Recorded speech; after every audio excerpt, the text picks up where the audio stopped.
Hello, my name is Benjamin Hart. I'm an American attorney and the managing director of Integrity Legal here in Bangkok, Thailand. Now, we've heard of alternative state quarantine. We've heard of state quarantine. We've heard of Gulf quarantine. We've heard of villa quarantine.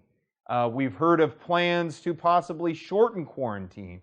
We've got all kinds of quarantine here in Thailand, many different varieties, many different flavors.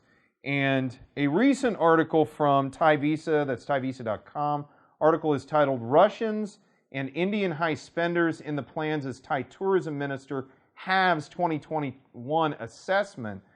Candidly, this doesn't so much have to do with the headline, nor a lot of the bulk of this article. So I urge folks, a lot of information actually in this article. Urge folks to go ahead and check that article out on thaivisa.com. But to quote directly,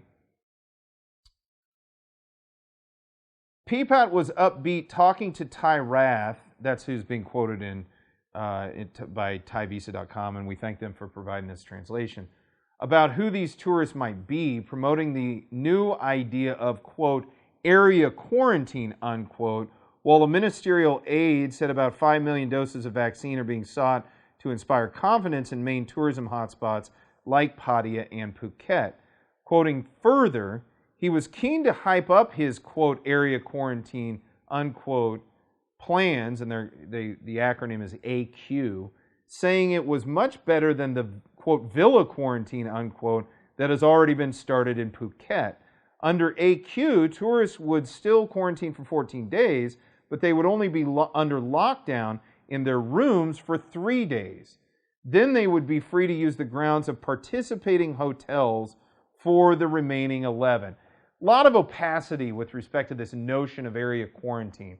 So hopefully in the coming days and weeks, we'll get some further definition, some further clarity on what exactly is being discussed here. We saw this being talked about, especially in terms of Pattaya, when the mayor down there in Pattaya was discussing the notion of area quarantine. I myself am kind of curious to see how this pans out. It remains to be seen, and hopefully we can provide you an update in the relatively near future. But long story short, yeah, it appears Thailand is trying to come up with different novel ways of maintaining a quarantine while at the same time allowing folks a greater and greater degree of freedom while they're kind of in this more constricted set of parameters associated with the response to COVID-19.